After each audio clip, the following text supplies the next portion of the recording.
माँ तुम ऐसी होती हो। विमल बहुत परेशान था। उसे समझ में नहीं आ रहा था कि वो इस परिस्थिति से कैसे निपटे। वो अपनी माँ को बहुत चाहता था, किंतु उसकी पत्नी और बच्चे उसकी माँ से बहुत दूर भागते थे, क्योंकि उसकी माँ की एक आँख नहीं थी, साथ ही उसकी कमर भी 90 अंश पर झुकी थी। वैसे वह अपना काम सब खुद कर लेती है, किंतु फिर भी वो उसकी पत्नी और बच्चों के लिए हमेशा खटकती है। दादी आप ऊपर के कमरे में जाओ, मेरे दोस्त आ रहे हैं, विमल के बेटे अखिल ने बड़े बेरुखी से कहा। पर बेटा, मैं तो यहाँ बहुत दूर बैठी हूँ, विमल की माँ ने बहुत प्यार से कहा। नहीं, आप उनके सामने मत रहो, वो मुझे चढ़ाते हैं, अखिल ने जोर से डांटते हुए कहा। क्या हुआ अखिल, क्यों चिल्ला रहे हो? विमल की पत्नी कामनी ने किचन से ही आवाज लगाई। देखो ना माँ, ये दादी यहीं ड्राइंग रूम में बैठी है और मेरे दोस्त आ रहे हैं, अखिल ने शिकायत भरे लहजे में कहा। माँ जी आप ऊपर चली जाओ, क्यों हम लोगों को लजवाती हो? कामनी ने बेटे का पक्ष लेते हुए कहा।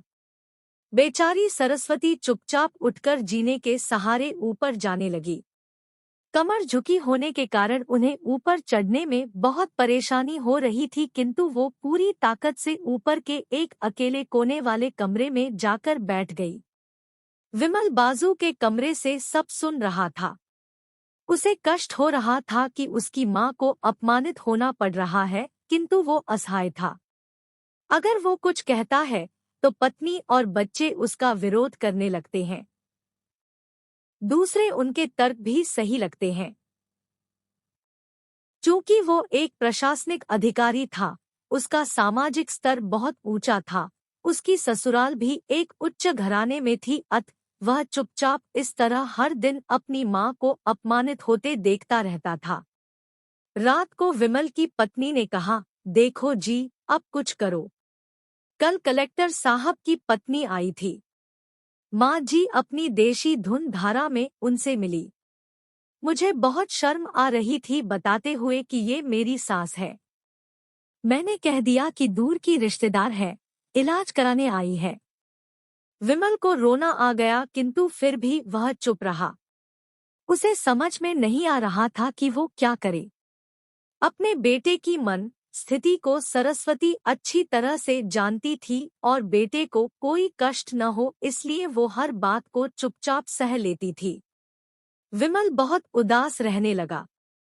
एक तरफ परिवार और सामाजिक स्तर पर जीने की प्रतिबद्धता थी, तो दूसरी ओर माँ। आखिर माँ से अपने बेटे की यह हालत नहीं देखी गई। एक दिन उसने अपने बेटे से कहा, विमल बहुत दिन हो गए हैं, मैं अपने गांव जाना चाहती हूँ, मुझे वहां पहुंचा दो, मेरा यहाँ मन नहीं ला रहा। किंतु माँ वहां तो कोई नहीं है, तुम्हारी देखभाल कौन करेगा? विमल ने आश्चर्य से पूछा। अरे सब गांव वाले तो हैं, और वो तुम्हारे मामा जी तो उसी गांव में रहते हैं, और फिर हम सारी व्यवस्थाएं कर आएंगे न। कामनी को तो जैसे मन की मुराद मिल गई हो। हाँ बेटा, बहू सही कह रही है, सरस्वती ने लंबी सांस लेते हुए कहा। विमल जानता था कि गांव में माँ की देखभाल करने वाला कोई नहीं है, लेकिन अपनी पत्नी की जिद के कारण वह अपनी माँ को गांव छोड़ने पर विवश हो गया।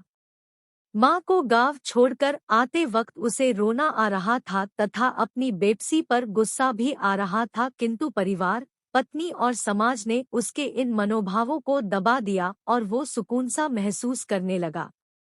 कुछ दिनों के बाद उसके चाचा, जो अमेरिका में रहते थे, आने वाले थे। जब विमल बहुत छोटा था, उसके पिता जीवित थे तब वो भारत आए थे और उसके बाद वो अब भारत आने वाले थे। पूरा परिवार और आस पड़ोस बहुत उत्साहित था। अमेरिका से विमल के डॉक्टर चाचा आ रहे थे। डॉक्टर रमेश ने जैसे ही घर में कदम रखा, सबने मिलकर बहुत उत्साह से उनका स्वागत किया। क्यों विमल भाभी नहीं दिख रही, कहाँ है? डॉक्टर रमेश ने उत्सुकतापूर्वक पूछा। जी वो गांव में रहती है, यहाँ उनका मन नहीं लगा, कामनी ने सपाट लहजे में उत्तर दिया। डॉक्टर रमेश ने विमल की ओर देखा तो विमल ने अपनी आंखें झुका ली। डॉक्टर रमेश सब समझ गए। बोले, कल हम भाभी से मिलने गांव चलेंगे सब लोग। दूसरे दिन सभी लोग गांव के घर में पहुंचे। देखा कि सरस्वती को बहुत तेज बुखार है और वो पलंग पर असहाय पड़ी है। डॉक्टर रमेश दौड़कर सरस्वती के पास गए।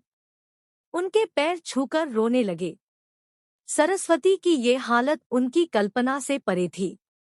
वाह बेटा विमल, तूने तो नाम उजागर कर दिया। अपनी माँ की ये हालत देखकर तुझे तो शर्म भी नहीं आ रही होगी। डॉक्टर रमेश ने विमल को लगभग डांटते हुए कहा। नहीं देवर जी, विमल का कोई दोष नहीं है, मैं खुद गांव आई थी। सरस्वती ने अपने बेटे का बचाव किया। मुझे सब पता चल गया भाभी, आप चुप रहो। क्यों बहू, तुम्हें अपनी सास की कुरूपता पसंद नहीं है? समाज में तुम्हें नीचा देखना पड़ता है ना? डॉक्टर रमेश ने कामनी की ओर व्यंग्य से देखा। कामनी निरुत्तर होकर विमल को देखने लगी। आज तुम जिस सामाजिक स्तर पर हो वो इन्हीं के संघर्षों की देन है। और बेटा विमल, तुम्हें शायद मालूम न हो कि बचपन में जब तुम 1 साल के थे तब छत से नीचे गिरने के कारण तुम्हारी एक आंख फूट गई थी और तुम्हारी रीढ़ की हड्डी में भी समस्या थी। तब तुम्हारी इस कुरूप माँ ने अपनी एक आंख और अपना बोन मेरो तुम्हें देकर इतना सुंदर स्वरूप दिया था। कामनी बेटा, इतने सालों तक संघर्ष करके बेटे को प्रशासनिक अधिकारी बनाने वाली इस संघर्षशील औरत की तुम लोगों ने यह दशा कर दी। तुम्हें ईश्वर कभी माफ नहीं करेगा। डॉक्टर रमेश की आंखों से अश्रु जलधारा बह रही थी।